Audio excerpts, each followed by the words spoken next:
right, welcome back to Virtual School Assembly. Today our guest is Cortney Hicks. Cortney was born and raised in Detroit, Michigan, the oldest and only girl of 4 children. She took a radio internship while in college at Michigan State that led to a 25-plus year career in broadcasting. She's lived and worked in Chicago, DC, Charlotte, and has recently moved to Augusta, Georgia to become the morning news anchor with plans to eventually work for a national news network. Cortney, we are so excited to have you on the show. Welcome to Virtual School Assembly. Thank you. I am so happy to be here. I want to welcome all the young people to the virtual assembly, this new way of gathering. And I like it so much because it just brings people together. And might not had it been for this virtual assembly, I would have never gotten to check you out, and you would have never gotten to check me out. So I'm definitely happy to be here, and I want to thank everybody for including me and inviting me to be a part. So as you heard in that beautiful introduction, thank you so much. I started off in radio. I went through school like you are now, taking regular courses, math, which I did not like, biology, science, but you got to study and get those good grades.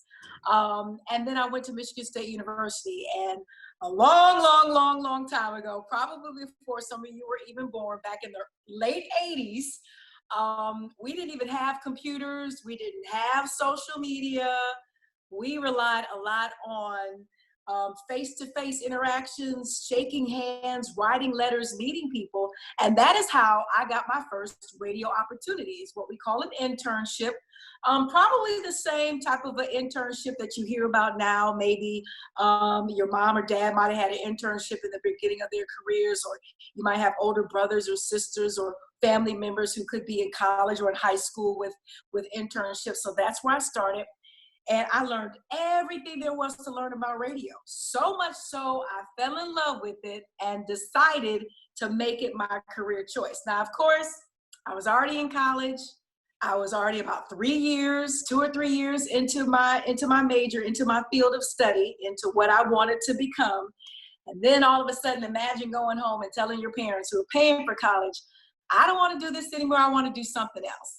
And so it was a really scary decision, but I felt like it was something for me. I loved music. I was a student of music. I studied music, and I felt being in radio and playing all of my favorite songs was the best and closest way I could honor my love for music.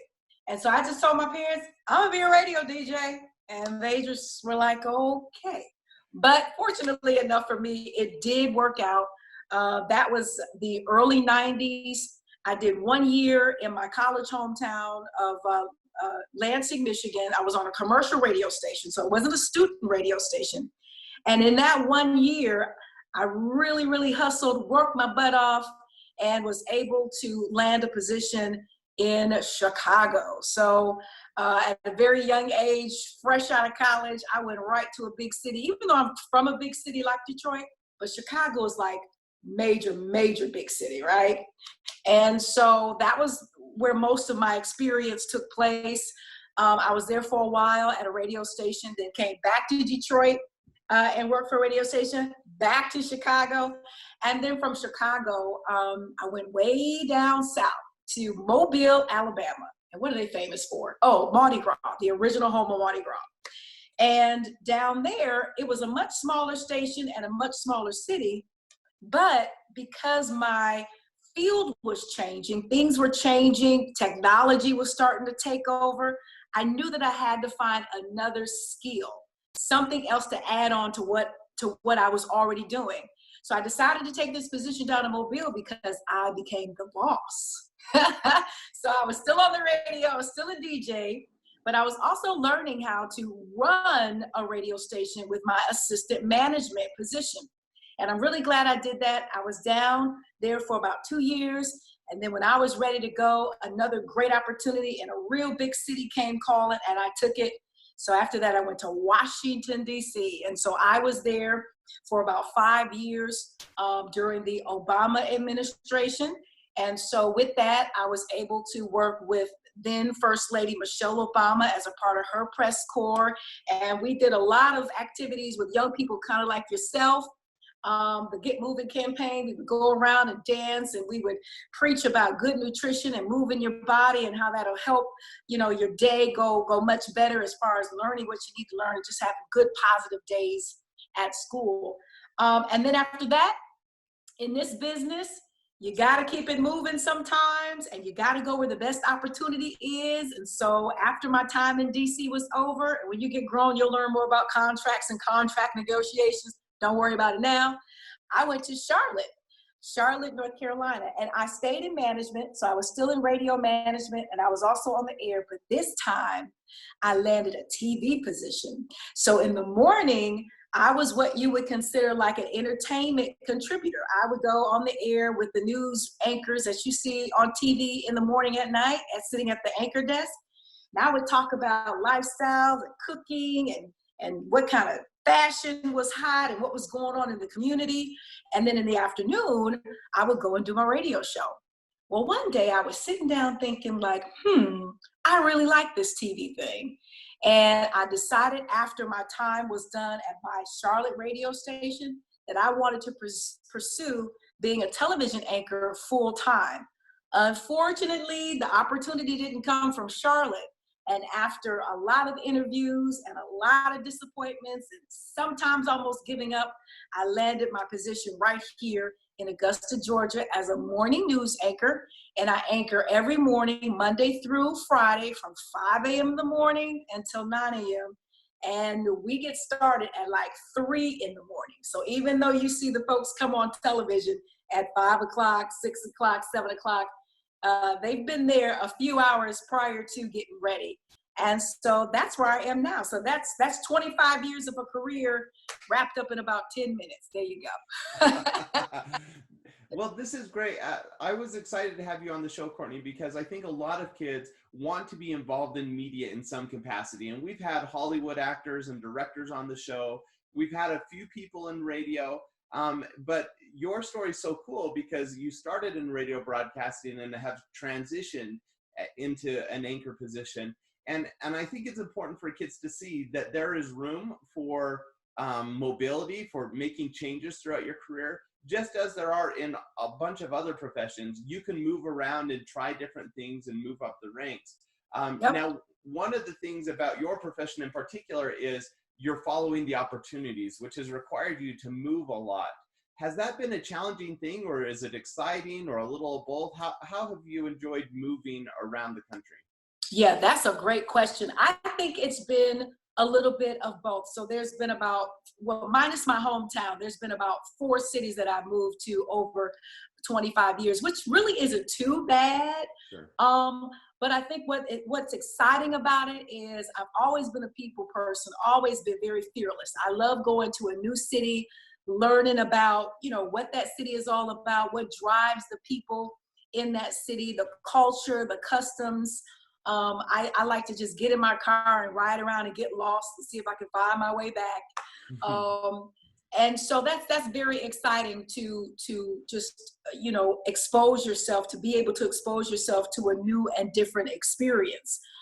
Prior to me moving to Mobile, Alabama, I hadn't spent that much time in the South. I mean, you would either drive through the South or maybe go visit on an airplane and jump on an airplane and go back, but never spending time and really becoming a part of the culture. So that's what I really do enjoy about moving to different cities and different parts of the country. I think the only drawback would be the moving. It can actually make you super duper tired. I mean, when you're talking about, packing up your house with everything that you accumulate, everything that you gather throughout the years of living in a house or an apartment, you have to pack all of that up. You have to make arrangements with movers and trucks, and you have to do this and you have to do that. And so I think that is the drawback, the fact that you can get a little tired. Sometimes, depending on the kind of company you work for, they'll give you a little help, and sometimes they won't.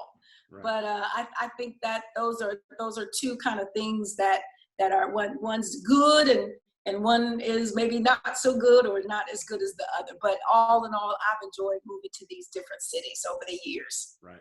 Now, one of an important discussions that's happening right now in the United States is this Black Lives Matter movement, where we're realizing that we're not doing a great job as a society of understanding other cultures and being good listeners and trying to understand both sides of different issues. Has moving helped you in that regard, in understanding different groups of people and different cultures?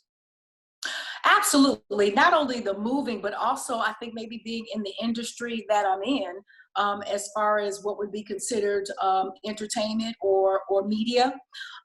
You're going to encounter a lot of folks from different walks of life who look different from you, who talk different from you, who eat different foods from what you eat, who live in different neighborhoods and different kind of homes than you do. And so from very early on, I had some great parents. And I think they always knew the importance to make sure me and my brothers, had friendships and connections outside of our own culture. So fast forward to now and the Black Lives Movement. I think it's critical that people understand that yes, we are all the same on the inside, but unfortunately, we're judged by what we look like on the outside.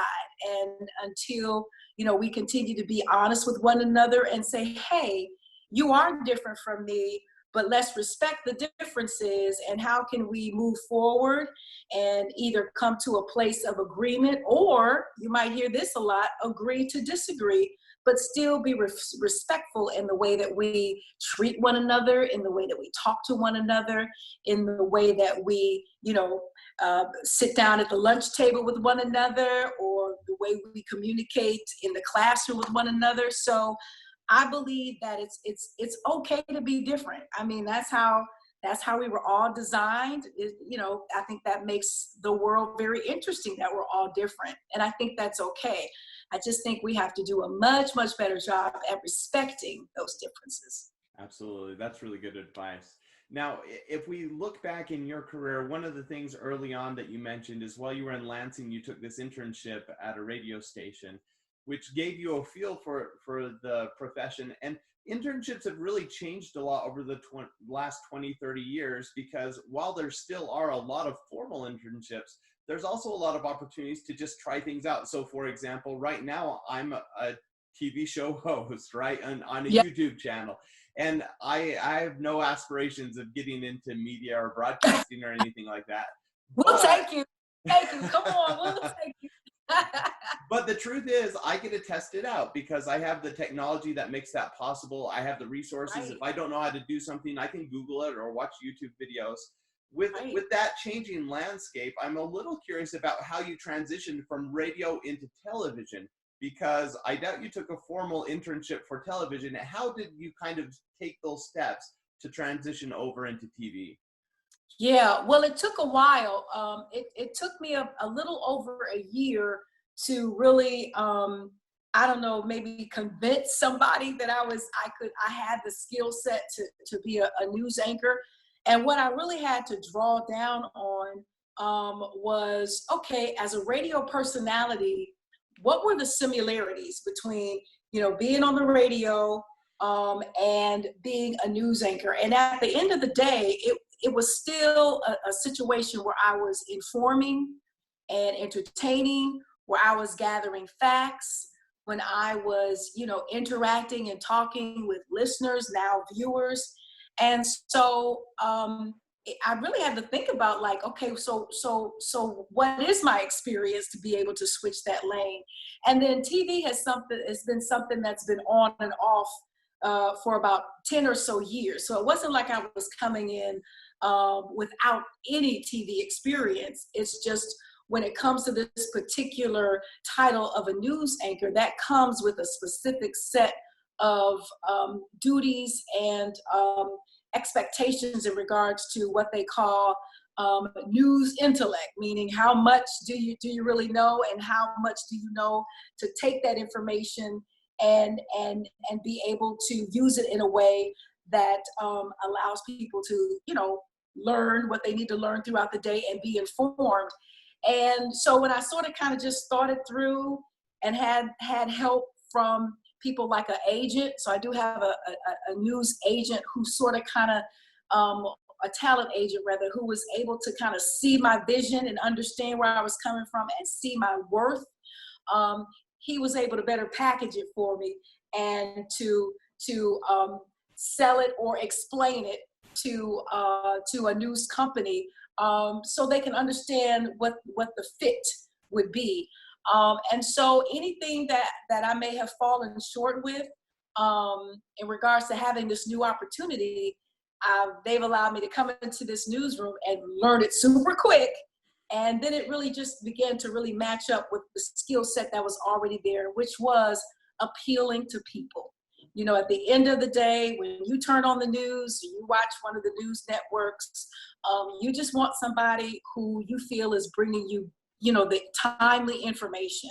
And that was my biggest strength, which is really what got me the job. And all the other skills that were learnable, I was given the opportunity to hurry up and learn them. And so that probably was the biggest challenge. But when you know that you're right for something, sometimes that opportunity will come about just because you have the desire and the passion, and then everything else will catch up. Yeah.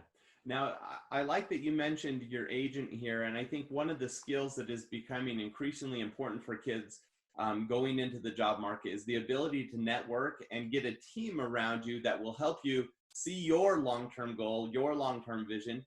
Can you talk about that a little bit? What has been the role in other people in your life to getting to where you are now?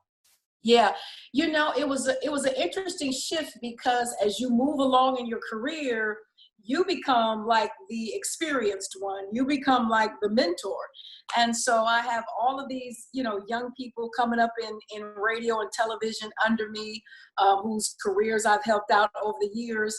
And then I decide to make this shift. And then all of a sudden, I'm the mentee. I'm the one who's the student all over again. So that just shows to you that you never stop learning. You'll always be the student, even if you do kind of master something and become a teacher. You always want to remain teachable. And so what has helped me in that is being able to connect with people. Staying teachable has allowed me to connect with people who, like we were just saying, who helped me understand what my value would be, because maybe not being in, you know, the newsroom for so long, I didn't understand some of the words and some of the language or some of the titles to help formally present my case, if you will. But when I hooked up with girlfriends who were already anchors and they became my teachers, when I was able to network and find my agent on LinkedIn, and he was able to assign and give me a little bit more definition and help package and frame my skill set, then it happened just like that. Something that I was trying to do for over a year really happened within a few months. So it's not a magical thing, but it can happen in an instant, in a sense that you have, again, the right people around you, and you're ready and prepared for the opportunity. So networking, getting to know people, taking those internships, and it can start right now as simply as, you know, practice. There might be a teacher that you have every day, but there might be a teacher on another part, you know, in another part of the school that maybe you'll have in another grade, or maybe you just didn't have that class. But who's to say that that teacher and what they bring, or what the knowledge that they have, can help you. So maybe it'd be on you to go across the hall or down the hall to just meet that teacher and just say hello and just kind of pick their brain in regards to what they can help you with. And that's right. You know, your networking can start right there in school with maybe an unfamiliar teacher or counselor or whatever the case may be, because it helps. It helps when you get a little older and try to get into your career. It really, really does. Absolutely. And I've seen that in my own life. When I've wanted to learn a new skill or explore a different career avenue, I often will just take people out to lunch and ask them, Yeah. you know, I have some questions. And I remember I did that when I was a professor. I was finishing graduate school, and I wanted to know about what's the life like of a professor. So I took one of my favorite professors. I asked him, can I take you out to lunch? And was able to pick his brain, and he was excited. He got a free lunch out of it, Yeah. but I learned so much in that conversation. So I've replicated that over and over, Absolutely. because it works. Mm-hmm. Cool. Mm-hmm. Now, one question I know kids are going to have when they hear about you being a morning news anchor, and you just mentioned 3:00 is when your day is starting. That is something most kids don't want to even think about. That they want to sleep in the morning. So how have you adapted as you've had to wake up earlier and change your whole day's schedule? What has that been like for you? I don't think you ever adapt. I don't think you ever get used to it. Because to be at work at 3 a.m, I get up at about 2. Right. So when you start your new career, maybe your first job out of college or some type of training school or whatever the case may be, and maybe you're living out on your own, make sure you kind of stay close to your job, especially if you got to be there at some crazy hours. So yeah, I usually get into bed about 6:30. It's so hard, especially in the summertime. It's still light outside. I got neighbors hollering and screaming and barbecuing and having fun, and I'm getting ready for bed at like 6:30, and then I'm up at 2. And I usually get out of the house about 10 minutes to 3 because I live relatively close to the station. And yeah, from 3 until about 4:30, it's about going over your scripts, making sure you understand what's going on, understand the story. You're talking to your producers. For the girls, we're putting on the makeup and making sure we look as nice as we can possibly look. And then we're on. It's a long newscast. It's 4 hours long. So we stay local. So we don't you don't see like a Good Morning America or a Today Show. We stay right there right here in the city of Augusta. So it's a long show. And we finish up at about 9. And then after that, we have what we call an editorial meeting. We talk about how things went, what could have done better, and what we have up for the following day. And prior to the pandemic, we usually stayed until about noon, and then we were out of there.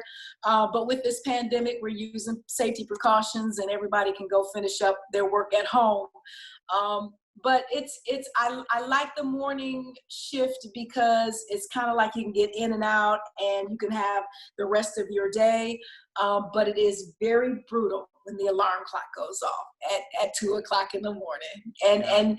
And that's with, if there's any sort of kind of overnight breaking news, sometimes we'll have to come in at about 12:30, midnight, 1:00, depending on, what has happened in the world or in our city or the country. So it could be a little brutal. Well, I think the lesson here for kids is sometimes you have to make sacrifices to live your dream. That's right. Yeah. And even in normal professions, I go to work at 5:00 in the morning because I do have a commute. I don't live right close to the school I teach at, and I want that time to go over my lesson plans and prepare for my students. And so we make sacrifices so we can have the jobs that we've dreamt about for all those years. Mm-hmm. Mm-hmm. Yep. Cool. Yeah. Well, Cortney, it's been so cool to hear about your journey and some of the ins and outs of being an anchor and a radio personality. I think you've provided a ton of value for the kids here. Good. If they want to follow you or see what you're up to, what's the best way for them to see you or connect with you online? Yep, you can connect with me on, I'm not on Snapchat, I'm not on TikTok, I'm just on regular Facebook and regular Instagram. So on Facebook, it's Cortney Hicks. There's no U in my name, so it's CORTNEY HICKS on Facebook. And on Instagram, it's Cortney Hicks on air. And it's just me, living my life and, making sure that, what I do counts and matters. And as far as you guys being the next generation, I think all eyes on you because you guys got next. You're up next, and we're really because you're gonna be taking care of me because I'm gonna be like a senior citizen when and I'm gonna need you guys to take care of me. And so I'm counting on you guys to really, get in your educations or whatever path you choose to take, and really make sure that everything you do matters, and that you continue to make a difference. Awesome. Well, thank you so much for your time today, Cortney. It's been a pleasure talking with you. Same here. Same here.